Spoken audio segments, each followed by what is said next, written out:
So,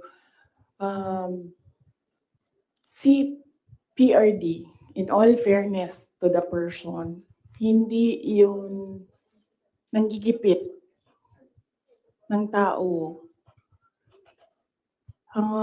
Hindi niya ginipit si Leni Robredo. Tinanong ko, bakit 700 lang yung budget ninyo at the time? Kasi 700 lang talaga ang pinropose. Hindi natin alam anong rason.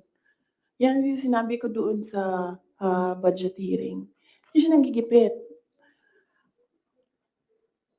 Sinuspend ba ni PRD o tinanggal sa pwesto mga politiko na kaibigan ni Leni? Lahat ng mga tumatanggap sa kanya doon sa iba't ibang lugar, na-suspend ba yun? Nawalan ba ng budget? Wala naman. I don't remember anyone ever complaining